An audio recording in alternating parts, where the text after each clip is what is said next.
Hello everyone, कैसे हैं आप सब। उम्मीद करती हूँ आप सभी अच्छे होंगे। तो आज फिर लेकर आई हूँ मैं आप लोगों के लिए एक साड़ी का रीयूज़। तो आज इस साड़ी का हम रीयूज़ करने वाले हैं। ये साड़ी डबल शेडेड है। पल्ला इसका अलग शेड का था और जो इसका प्लेट वाला पार्ट है वो अलग शेड का था। तो मैंने इसे सबसे पहले जो इसका बॉर्डर है और जो बीच बीच में इसमें बड़े बड़े बूटियाँ दी गई थी उनको मैंने निकाल कर अलग कर लिया है।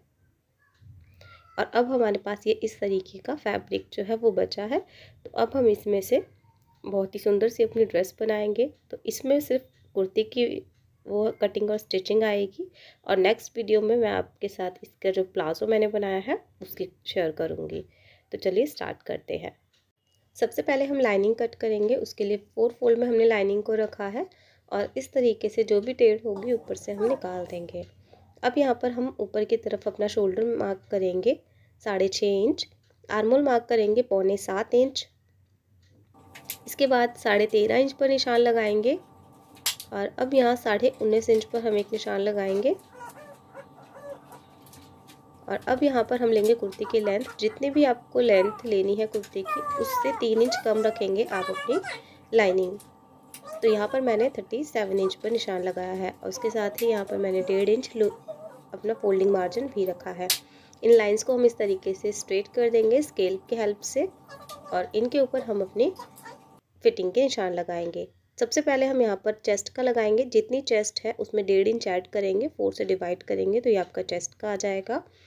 वेस्ट के लिए आप 1 इंच लूजिंग ऐड करेंगे फुल वेस्ट में और उसको डिवाइड करेंगे 4 से। हिप में 1.5 इंच ऐड होगा और जो आपने हिप पर निशान लगाया है सेम वही निशान आप अपने चाक पे भी लगाएंगे। अब यहाँ पर हम आर्म होल के लिए निशान लगाएंगे। तो इस तरीके से हम बॉक्स लगाएंगे और यहाँ पर जो गोलाई है बैक के लिए हम 1.5 इंच रखेंगे और फ्रंट आर्म होल के लिए 1 इंच रखेंगे। और इसके बाद इस तरीके से इन लाइंस को हम गोलाई दे देंगे आर्म होल की। अब यहाँ पर ऊपर की तरफ हम आधा इंच शोल्डर डाउन करेंगे और जो चाक वाला निशान है उसको लगाएंगे और अब हम इसकी कटिंग करेंगे।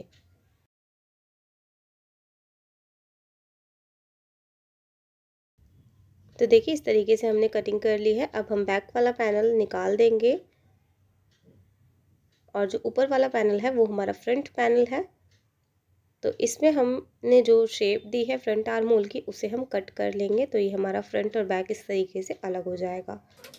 अब हम मेन फैब्रिक पर आते हैं। मेन फैब्रिक को हमें इस तरीके से डबल फोल्ड में रखना है और जो लाइनिंग है उसको इस तरीके से इस पर सेट करेंगे बहुत अच्छे से, कोई भी क्रीज नहीं होनी चाहिए।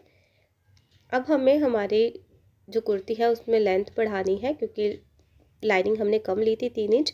तो अब हमें इसमें फुल जितनी लेंथ हमें चाहिए उतनी हमें मेज़र करनी है। तो मुझे 40 चाहिए तो 40 है और 3 इंचज़ मैं इस 4 इंचज़ इसमें एक्स्ट्रा है जो कि मैं फोल्डिंग के लिए ले लूँगी। आप चाहें तो 3 इंचज़ भी ले सकते हैं फोल्डिंग मार्जिन। और इस तरीके से यहाँ पर बिल्कुल लाइनिंग के इक्वल ही हम इसे कट कर लेंगे। आप चाहे तो मार्क भी लगा सकते हैं और उसके बाद कट कर सकते हैं और चाहे तो डायरेक्ट इसके ऊपर रख के इस तरीके से जैसे मैं कट कर रही हूँ ऐसे भी आप इसे कट कर सकते हैं। इसके बाद कपड़े को इस तरीके से दोबारा हम इस तरीके से डबल फोल्ड में करेंगे और अब इसके ऊपर बैक पैनल रखेंगे और सेम उसी तरीके से हम इसको भी कट कर लेंगे। अब हम यहाँ पर स्लीव्स कट करने के लिए मुझे यहाँ पर तीनों कलर्स इसके चाहिए। तो मैं यहाँ बीच में से निकालूंगी स्लीव्स क्योंकि मैं चाहती हूँ कि जो ये कलर शेड है वो पूरा आए। तो यहाँ पर मैंने अपनी जितनी मुझे लेंथ चाहिए स्लीव्स की उतनी मैंने यहाँ पर 20 इंचेस ली है। उसके बाद मैंने 1.5 इंच एक्स्ट्रा मार्जिन लिया है और यहाँ इस तरीके से जो एक्स्ट्रा फैब्रिक होगा उसे मैं निकाल दूंगी।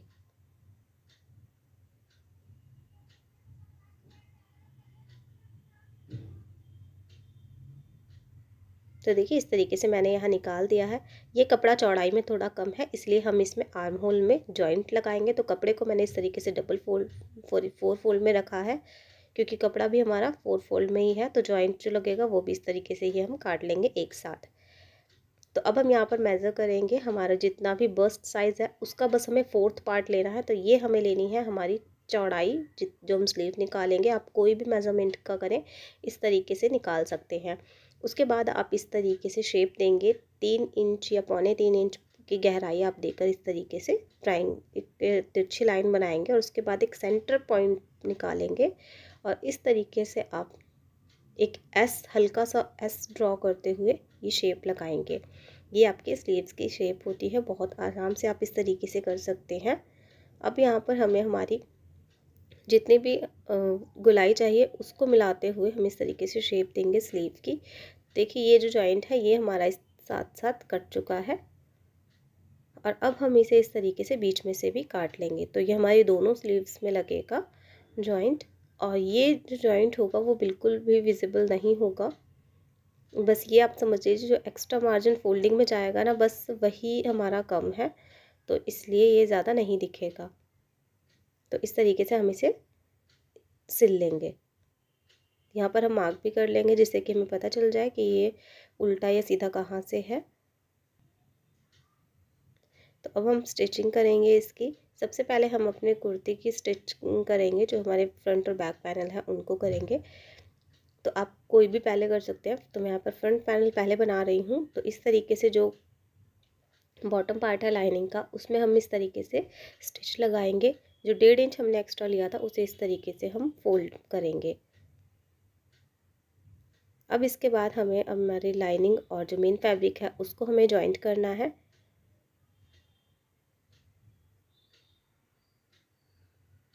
तो देखिए इस तरीके से हम यहाँ पर इसको जॉइंट कर सकते हैं, बिल्कुल भी झोल नहीं आना चाहिए।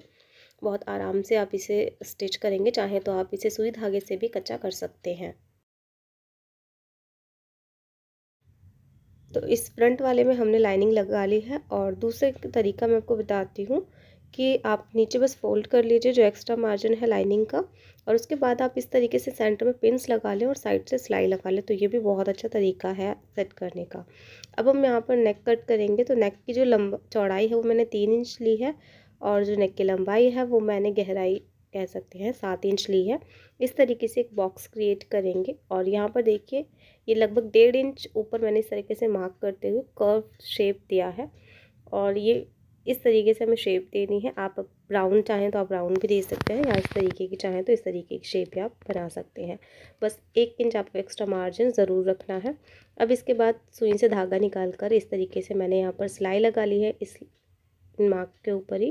तो यहाँ पर हमें पूरा जो है हम इसको डार्क कर लेंगे जो भी निशान आते हैं सुई के, और इस तरीके से हम यहाँ पर फोल्ड कर लेंगे एक्स्ट्रा जो हमारा मार्जिन होगा।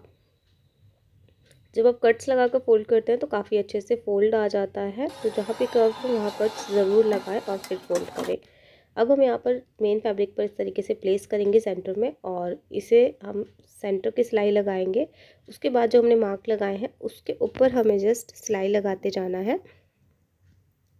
अब इसके बाद हमें यहाँ पर थोड़ा थोड़ा मार्जिन छोड़कर इसको कट कर देना है एक्स्ट्रा कपड़ा, और कट्स लगाएंगे छोटे छोटे। जहाँ पर हमें कॉर्नर्स हैं वहाँ तो बहुत अच्छे से कट्स लगाएंगे, साथ ही जो कर्विंग पॉइंट है वहाँ भी कट ज़रूर लगाएंगे जिससे कि अच्छे से हम इसको फोल्ड कर पाएँ। अब इसके बाद हम ऊपर से जो हमारी पट्टी है नेक पट्टी उसके ऊपर हम सिलाई लगाएंगे और अब हम इसे इस तरीके से फोल्ड करेंगे।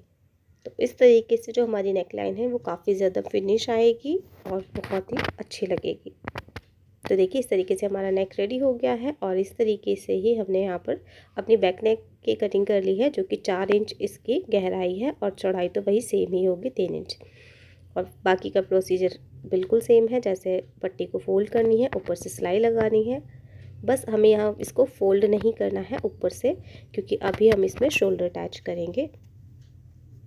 तो फ्रंट और बैक दोनों को हमें इस तरीके से लेना है। बैक पार्ट की हमें जो पट्टी है वो फोल्ड नहीं करनी है, अभी सिलाई नहीं लगानी है इसके ऊपर।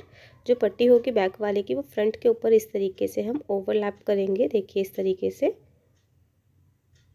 और अब हम इसके ऊपर सिलाई लगाएंगे। आप चाहें तो सिंगल सिलाई लग सकते हैं, लेकिन डबल लगाएंगे तो ज़्यादा अच्छा होगा। तो इस तरीके से यहाँ पर मैंने डबल स्टिच करके ही मैं शोल्डर जॉइंट करती हूँ। तो सेम उसी तरीके से मैंने यहाँ पर जॉइंट किया है और अब आप देख सकते हैं बिल्कुल फिनिशिंग से ये जो शोल्डर है वो जॉइंट हो जाएगा। अब देखिए शोल्डर जॉइंट होने के बाद हम इसमें स्टिच लगा सकते हैं। तो यहाँ पर मैं बस रफली स्टिच लगा रही हूँ मोटी वाली, क्योंकि मुझे इसमें तुरपाई करनी है। अब हम यहाँ पर फिटिंग के जो निशान हैं उनको थोड़ा सा डार्क कर लेंगे, और जिस साइड निशान नहीं होते हैं उस साइड भी हम इस तरीके से निशान बना लेंगे ताकि हमें सिलाई लगाने में आसानी हो। अब जो बस हमने जो मार्क लगाए हैं उन्हीं के जस्ट ऊपर ही हमें सिलाई लगानी है, ना इधर ना उधर, बिल्कुल उसके ऊपर ही आप जो निशान लगाए हैं उसके ऊपर ही आप स्टिच लगाएंगे। जो चाक वाला पॉइंट है वहाँ तक आकर आपको इसको पक्की करनी है सिलाई को, और वापस से उसको आप सिलाई को ऊपर की तरफ लेकर आएंगे। बस याद रहे आपको उसमें थोड़ा सा गैप देना है। तो बस जिस तरीके से यहाँ पर मैंने एक साइड स्टिच लगाई है, आप दूसरी साइड भी फिटिंग की स्टिच लगा लें। अब यहाँ पर चाक पट्टी हम बनाएंगे, तो यहाँ पर 1.5 या 2 इंच की आपको चौड़ी पट्टी कट कर लेनी है और उसे इस तरीके से फोल्ड करना है पतला सा। और अब यहाँ पर हम देखिए चाक जो है वहाँ पर हम पट्टी को अटैच करेंगे। बस इस तरीके से आपको इस पट्टी को रखना है और इसके 3 साइड आपको इस तरीके से घुमाते हुए यू शेप में आप कह सकते हैं, तो आपको इस तरीके से स्टिच लगा देनी है। पहले एक साइड लगानी है, फिर उसके बाद हम इस तरीके से इसको रखेंगे और यहाँ पर हम दोबारा से स्टिच लगा देंगे इस तरफ भी। तो जो ये चाक पट्टी होती है वो काफ़ी हेल्पफुल होती है कि हाँ आपकी जो कुर्ती वगैरह है उसकी लाइफ को अच्छे से रखती है, क्योंकि ज़्यादातर जो कुर्तीज़ वगैरह होती है वो चाक की तरफ से ही निकलनी शुरू होती हैं सिलाई, तो यहाँ पर इसको ये सिलाई को पक्की कर देता है। अब हम यहाँ पर चाक फोल्ड करेंगे, तो जो हमने जितना एक्स्ट्रा लिया था कपड़ा उतना हम यहाँ पर मार्क कर लेंगे और इस तरीके से हम यहाँ पर फोल्ड करेंगे। तो देखिए यहाँ पर मैंने एक पिन अटैच कर ली थी लाइनिंग के साइड में, और फिर उसके बाद यहाँ पर इसको मैं फोल्ड करती जा रही हूँ।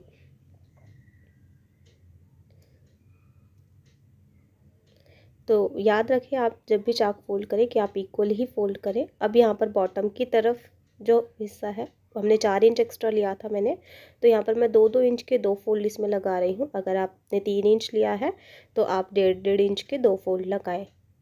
अब यहाँ पर हम स्लीव्स को सिलेंगे, तो स्लीव्स के लिए सबसे पहले हम जो जॉइंट हमने कट किए थे इसके, उन जॉइंट्स को हम इस तरीके से रखेंगे और जॉइंट्स को हम यहाँ पर पहले स्टिच कर लेंगे। तो जॉइंट्स के लिए बस कुछ नहीं, जो अब बस आपको ये पता होना चाहिए कि आपको किस तरीके से जॉइंट को जोड़ना है। तो इस तरीके जो सीधी वाली जो कटिंग रहेगी वो आपको इस तरीके से जॉइंट करना है, और जो कॉर्नर पॉइंट रहेगा वो आपका नीचे की तरफ आएगा। तो बस इस तरीके से आपको पट्टी को जोड़ लेना है। पहले आप इस तरीके से एक सीधी सिलाई लगाएंगे, उसके बाद आप पट्टी को इस तरीके से रखेंगे और उसके ऊपर से भी आप एक सिलाई लगा लेंगे। तो बस इसी तरीके से आपके और भी जो जॉइंट्स हैं आप उनको भी इस तरीके से ही जॉइंट कर लीजिए। देखिए जो सीधा वाला साइड है वो इस तरीके से रखेंगे, जो कॉर्नर है वो नीचे की तरफ आ रहा है। बस बहुत ही सिंपल तरीका है स्लीव में जॉइंट लगाने का। बड़ा लगे जॉइंट या छोटा लगे आप इसी तरीके से ही इसमें लगाएंगे।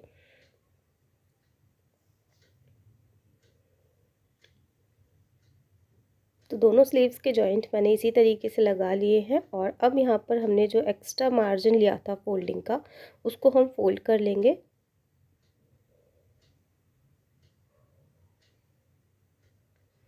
और अब दोनों पैनल्स को हम इस तरीके से रखेंगे, दोनों स्लीव्स को। और अब हम यहाँ पर आर्म होल की कटिंग करेंगे, क्योंकि आर्म होल की हमने कटिंग नहीं की थी बिकॉज हमें जॉइंट इसमें लगाना था, तो उससे ऊपर नीचे होता है, तो इसीलिए पहले जॉइंट लगा ले और उसके बाद हम यहाँ पर आर्म होल की कटिंग करेंगे।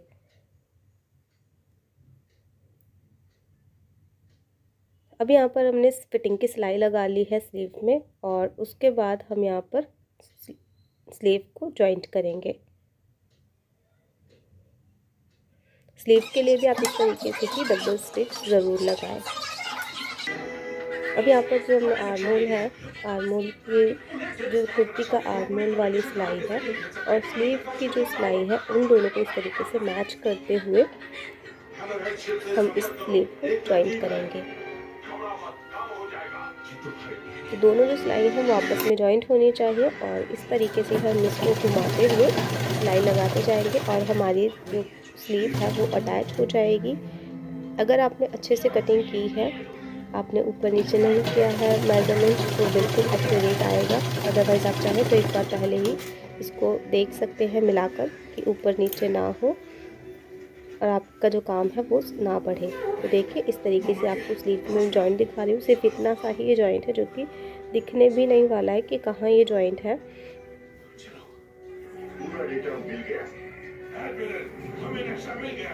तो इसी के साथ यहाँ पर जो हमारी ये कुर्ती है इसकी कटिंग और स्टिचिंग कंप्लीट होती है और ये इसका फाइनल लुक है। अगर आपको वीडियो अच्छा लगा हो, हेल्पफुल रहा हो तो प्लीज़ लाइक करना बिल्कुल भी मत भूलिएगा। अपने फ्रेंड्स एंड फैमिली के साथ भी शेयर कर दीजिएगा। मिलती हूँ अपने नेक्स्ट वीडियो में, तब तक के लिए बाय बाय। और अगर आपकी कोई भी रिकमेंडेशन हो तो प्लीज़ मुझे सजेस्ट ज़रूर कीजिएगा कमेंट बॉक्स में। मिलती हूँ अपने नेक्स्ट वीडियो में, तब तक के लिए बाय बाय।